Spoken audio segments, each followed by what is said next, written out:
Hello, everyone. Welcome back to another episode of Mindful English. It's Sarah here. And I'm Liam. It is really good to be back in the studio with you today, Sarah. It is. And honestly, I'm glad we're recording today because the topic we chose, well, let's just say it's very timely for me personally. Oh, really? Why is that? Well, in our last episode, we talked all about building systems, right? We talked about ignoring motivation and relying on discipline, relying on habits, building that engine. And we sounded very smart. We did. We sounded like we had it all figured out. Exactly. And then, literally 3 days later, my entire system collapsed. I had a busy week, I got a little bit sick, I missed my morning routine 3 days in a row, and suddenly I felt like a total fraud. Ah, the crash. The inevitable crash. Yes, and that's what we need to talk about today. Because it's easy to talk about building a system, but nobody talks about the messy part. What happens when the system breaks? What happens when you fall off the wagon? And most importantly, how do you get back on without beating yourself up? That is the million-dollar question. Because you're right, it is inevitable. No matter how perfect your plan is, life is going to throw a wrench in the gears eventually.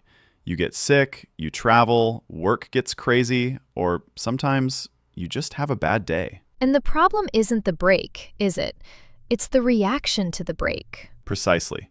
The break is just data. The reaction is usually emotional. It's guilt. It's shame. It's that voice in your head saying, "See, I knew you couldn't do it." That voice is so loud. It's the all or nothing mentality. I think this is huge for language learners too. You promise yourself you'll study 20 minutes a day. You do it for 2 weeks. Then you miss a Tuesday. And then Wednesday comes and you think, well, I already ruined the streak, so I might as well skip today too. The what the hell effect. Is that a real term? It is. Psychologists actually call it the what the hell effect.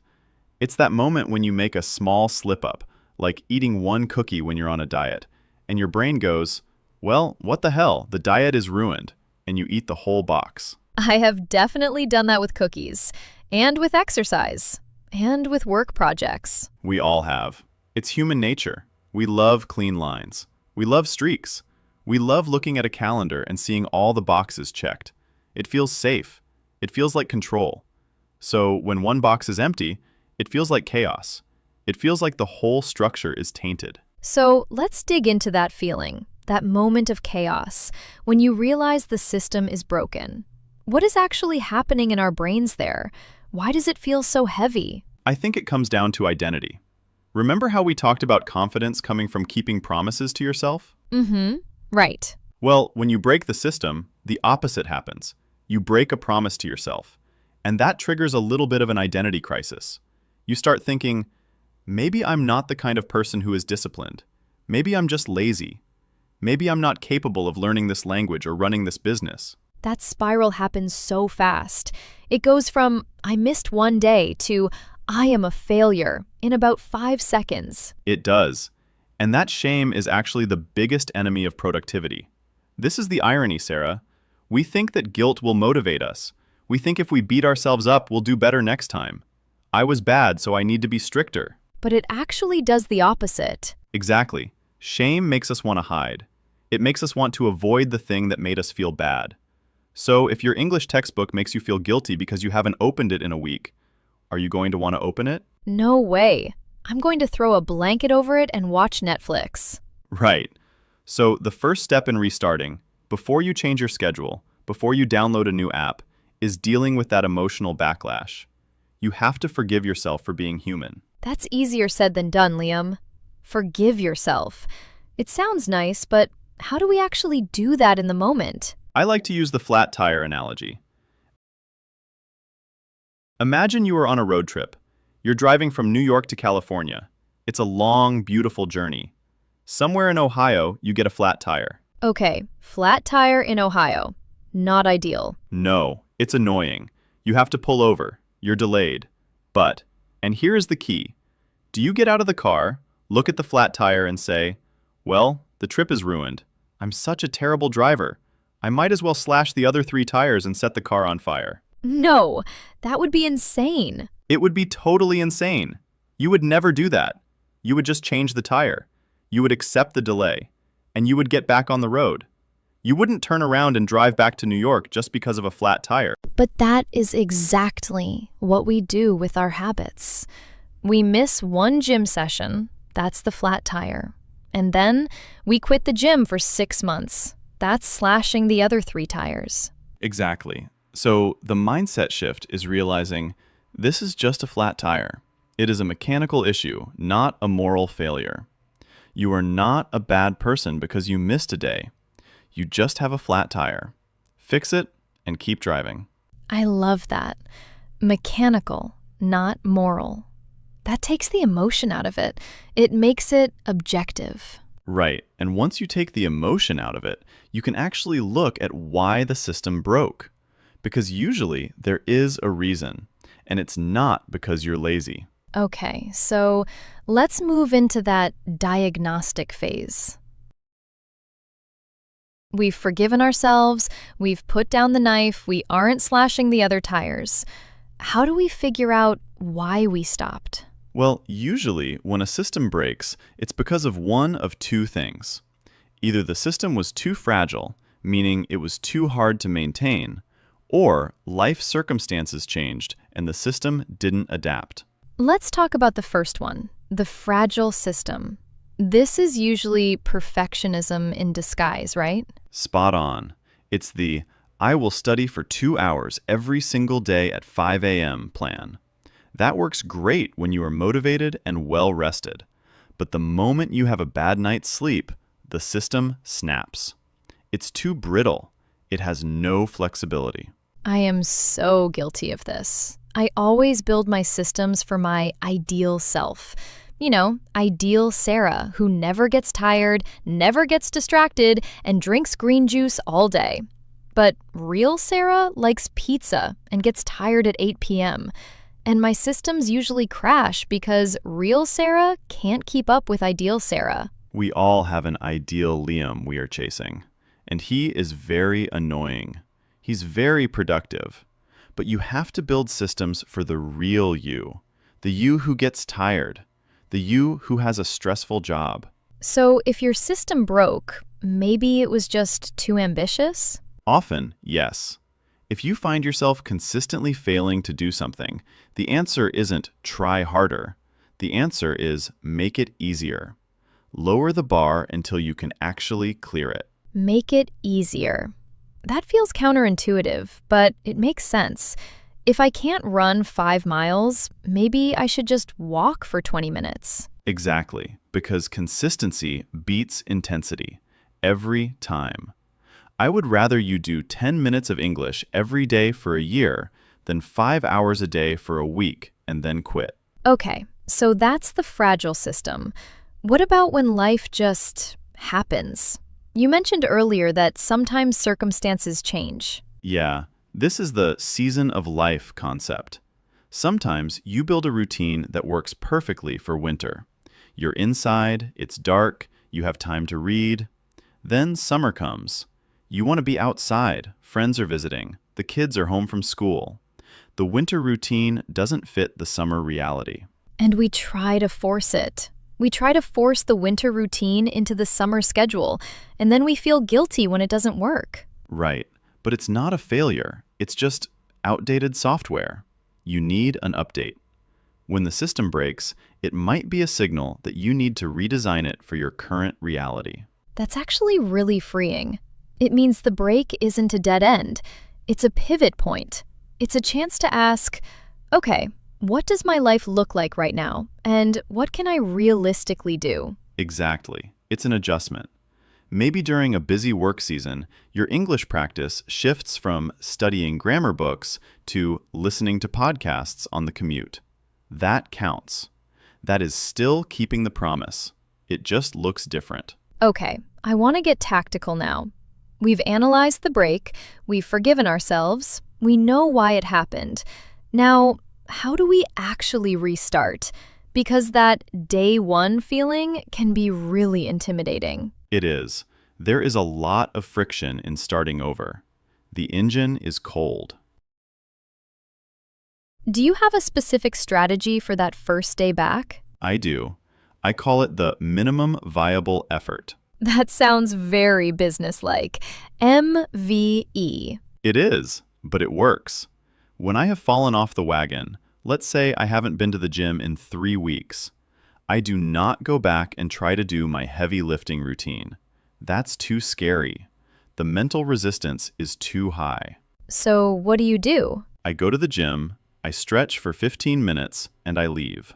That's it. Really? Just stretch? Just stretch.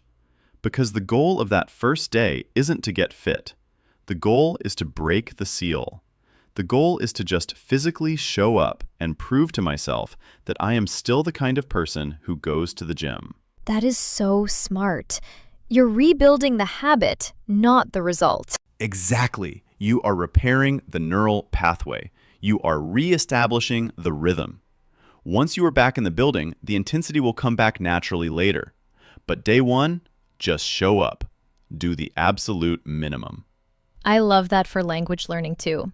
If you've taken a month off, don't try to write an essay. Just watch one video, read one page. Just open the door again. Yes, open the door. That is the hardest part. Once the door is open, it's easier to walk through. There's another rule I've heard you talk about before, the 2-day rule. Does that apply here? Oh, absolutely. The 2-day rule is my safety net. It's very simple. Never miss 2 days in a row. So missing 1 day is okay? Missing 1 day is mandatory. It's going to happen. You are human. But when you miss 1 day, the alarms should go off. Not panic alarms, but attention alarms. You say to yourself, okay, I missed today. That means tomorrow is non-negotiable. I must do something tomorrow. It stops the slide. It puts a floor on the failure. Exactly. If you never miss 2 days in a row, you can't fall off the wagon. You might stumble, but you won't fall.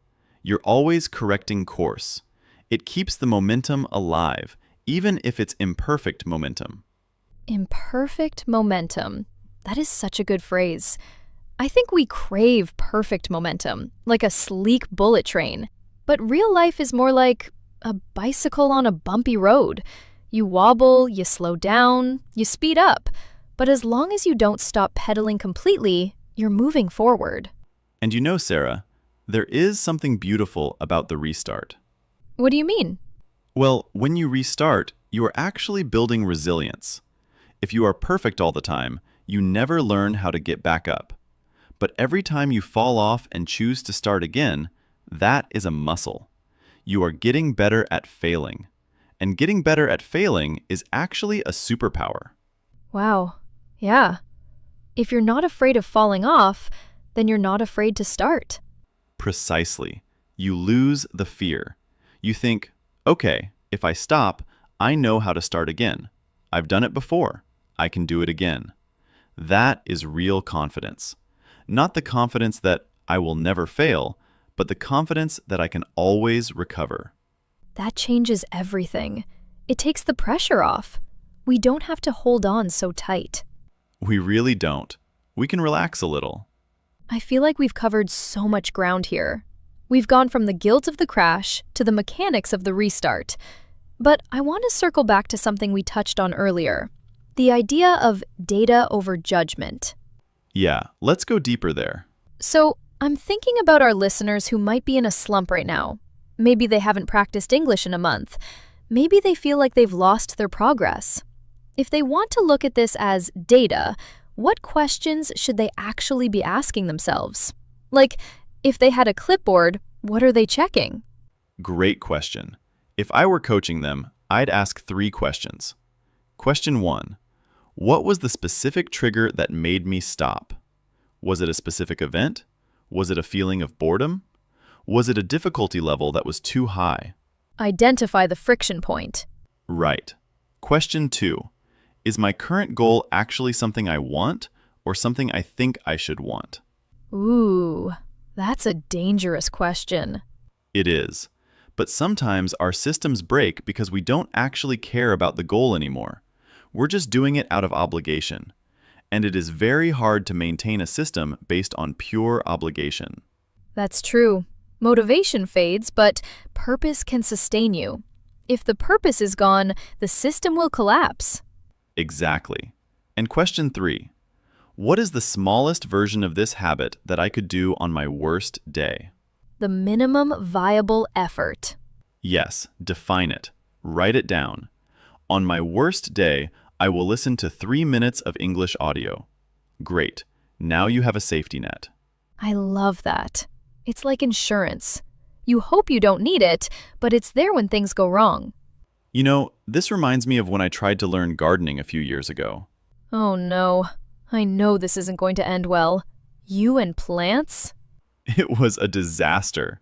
I had this vision of growing my own vegetables. I built these raised beds. I bought the fancy soil. I had a watering schedule that was color-coded. Of course you did. Color-coded. Naturally. And for 2 months, it was great. I had little sprouts. I was so proud. I was posting pictures on Instagram. Look at me, Farmer Liam. Farmer Liam. I can see the hat now. But then, I went away for a weekend. Just 3 days. And it was a heat wave. I came back, and everything was dead. Just brown, crispy, sad little sticks. Oh, that is heartbreaking. It was. And my immediate reaction was, I am not a gardener. I am a plant killer. I quit. And I left those empty beds there for a whole year. I let weeds grow in them. Every time I looked at them, I felt guilty. The shame monument. Exactly. A monument to my failure. But eventually a friend came over, a real gardener, and she looked at it and said, "Oh, you just didn't mulch. The water evaporated too fast." That's it? Just mulch? That was it. It wasn't a moral failing. It wasn't that I had a black thumb. It was just a technical error. I needed a layer of wood chips. That's it. If I had just treated it as data, I could have replanted the next week with mulch. But instead, I wallowed in guilt for a year. That is such a perfect example. We turn lack of mulch into I am a failure. We do. And I don't want our listeners to do that with their English, or their careers, or their health. If it dies, figure out why. Add some mulch. Plant again. Add some mulch. I feel like that's going to be the quote of the episode. Put it on a t-shirt. Speaking of our listeners, I want to bring them into this conversation because I know for a fact that there are people listening right now who are staring at their own dead garden. Yeah, maybe you're feeling that guilt right now. Maybe you had a streak going and you lost it. We threw a lot of concepts at you today. We talked about the what the hell effect, that urge to quit completely just because you slipped up once. We talked about the flat tire, realizing that a slip-up is a mechanical fix, not a reason to slash your tires. And we talked about the minimum viable effort, finding the smallest possible step to just open the door again. So, which one of these resonates with you today? Which one do you need to hear? Are you standing by a flat tire, holding a knife? Put the knife down. Please, put the knife down. Before we wrap up, let's take a moment for a mindful review. Not to study English like a textbook, but to notice how English was actually used today. We talked about a few key expressions that came up naturally in the conversation. One was fall off the wagon. We used it to describe stopping a habit or a system after you've started. Like when you say, I practiced English every day for 2 weeks, and then I fell off the wagon. Another one was flat tire. Not literally, but as a metaphor. A small problem that slows you down, not a reason to quit the entire journey. So instead of thinking, I failed, you can say, I hit a flat tire. I just need to fix it and keep going. We also talked about minimum viable effort. That smallest action you can take, even on a bad day. For example, maybe your minimum viable effort isn't studying. Maybe it's just having English on while you make coffee. Not forcing, not pushing, just letting English be part of your day. So here's our question for you. If your system broke recently, which part are you in right now? Are you stuck in guilt, Standing by a flat tire? Or are you ready to restart, even in a very small way? Tell us in the comments, or just tell yourself. What would your minimum viable effort be today? Maybe it's listening to this episode. If so, hey, you did it. You showed up. And that counts more than you think. Remember, this isn't about being perfect. It's about learning how to restart without guilt. Thank you for spending this time with us. Be kind to yourself, fix the tire, and keep going. We'll see you in the next episode of Mindful English. Take care and keep learning.